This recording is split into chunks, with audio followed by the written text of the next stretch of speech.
Hello बच्चों, चलिए प्रश्नों को समझते हैं।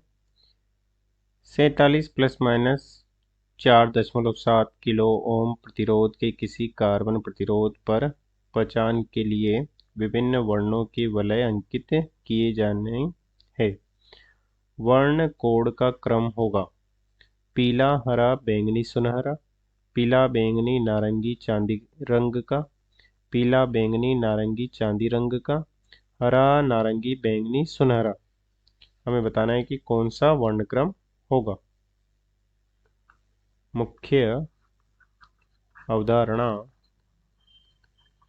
में हम देख सकते हैं कि इस प्रकार से आकृति का कोई कार्बन प्रतिरोध होता है, तो उस कार्बन प्रतिरोध का प्रतिरोध ज्ञात करने के लिए इस पर वर्ण वृत्ताकार वलय बनाई जाती है जो विभिन्न रंगों की होती है।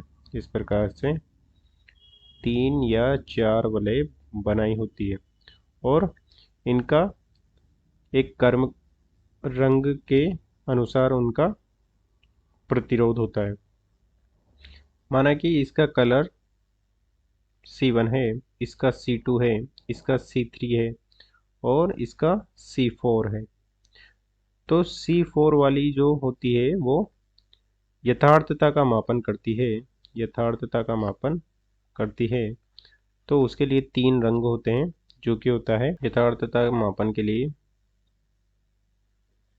सुनहरा अर्थात सोने वाला,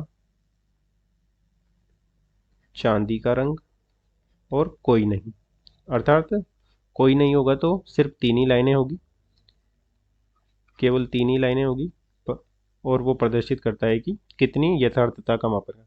सुनहरा रंग होता है तो 5% की यथार्थता का मापन करता है, चांदी का रंग 10% की और कोई नहीं तो 20% की यथार्थता का हम लेंगे। ये तो हुआ C4 के लिए। और C1 C2 C3 के लिए होता है कि C1 इस प्रकार से होगा, C2 इस प्रकार से होगा तथा 10 की घात में C3 होता है तथा प्लस माइनस यथार्थता होती है, जो कि इस प्रकार से यहाँ पर हो जाएगा C4। इस प्रकार से हम किसी कार्बन प्रतिरोध की प्रतिरोध ज्ञात करते हैं, ये हो जाएगा R के बराबर। और C1 C2 C3 कौन कौन से रंग होते हैं इसे भी हम देख सकते हैं कि इसे इस प्रकार से प्रदर्शित किया जाता है कि बी रॉय और ये हो गया ग्रेट ब्रिटेन,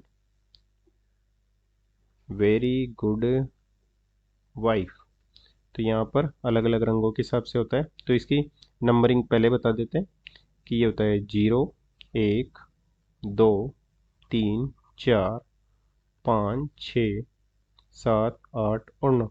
अर्थात जो नंबरिंग हमने दी है वही C1 C2 C3 का मान हो जाता है। और ये कौन कौन से रंग है इसे हम बता सकते हैं।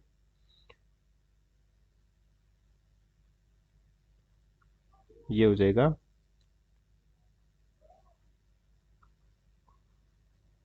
ब्लैक, जो कि काला रंग है, ब्लैक। और फिर हो जाएगा ब्राउन, भूरा रंग, भूरा, काला, लाल,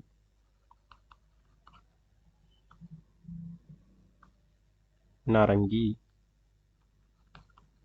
नारंगी रंग का, और ये पीला रंग का,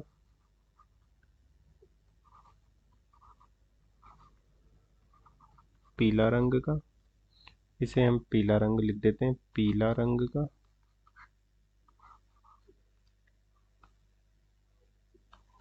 ये हरा रंग है,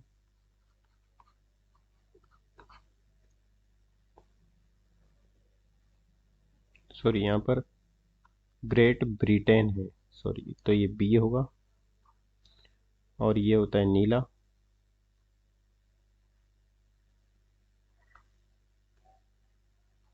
ये हो जाएगा नीला। और वी होता है वॉयलेट यानी कि बैंगनी, बैंगनी। और जी होता है ग्रे कलर का, तो इसे हम लिख देते हैं इस प्रकार से, ग्रे कलर का है जी।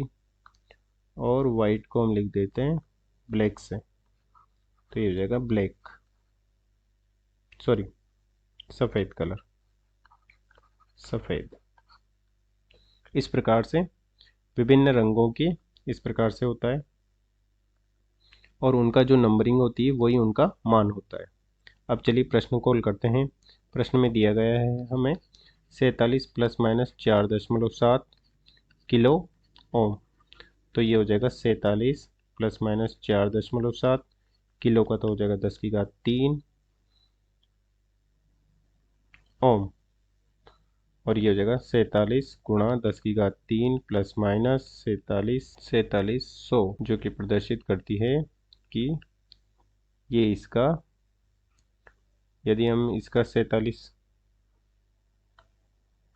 का 10% निकालेंगे इसका, तो ये हो जाएगा इस प्रकार, 47 गुणा इसका 10% निकालेंगे हम, तो ये हो जाएगा 47 गुणा 3 गुणा 10/100, तो इससे ये कट जाएगा और ये हो जाएगा 4700, अर्थात ये 10% को प्रदर्शित कर रहा है, तो ये हो जाएगा 47 गुणा 10⁻³ प्लस माइनस 10%, और इसे हमने जो हमने मुख्य उदाहरण में बताया था उसके अनुरूप प्रदर्शित कर दिया है, C1 C2 गुणा 10⁻³ प्लस माइनस C4, तो C4 10% है, तो हम इसे लिख सकते हैं कि ये चांदी का रंग प्रदर्शित कर रहा है, चांदी का रंग। C3 का मान 3 है, C3 का मान 3 है, तो जो हमने टेबल बनाई है उसके हिसाब से ये नारंगी रंग है, और ये C2 है, तो C2 का मान 7 है, तो 7 रंग होता है बैंगनी रंग, तो ये बैंगनी रंग हो जाएगा। और C1 4 है, तो C1 4 होता है पीला रंग। तो हमने देख लिया कि C1 का मान हमें प्राप्त हुआ है पीला रंग, C2 का मान हमें प्राप्त हुआ है बैंगनी रंग, बैंगनी, और C3 का मान हमें प्राप्त हुआ है नारंगी रंग, और C4 हमें प्राप्त हुआ है चांदी का रंग। तो इनका क्रम हो जाएगा इस प्रकार से, पीला, बैंगनी, नारंगी और चांदी का रंग, जो कि कार्बन प्रतिरोध पर उपस्थित 4 लाइनों को प्रदर्शित करेगा। इस प्रकार से 4 लाइनें होंगी, तो पहले पीले रंग की लाइन होगी, फिर बैंगनी रंग की, फिर नारंगी रंग की, और फिर चांदी के रंग की। अतः दिए गए प्रश्न का सही उत्तर हो जाएगा पीला, बैंगनी, नारंगी तथा चांदी का रंग, तो विकल्प बी सही होगा। अतः दिए गए प्रश्न का सही उत्तर हमने ज्ञात कर लिया है। आशा करते हैं आपको समझ में आया होगा। धन्यवाद।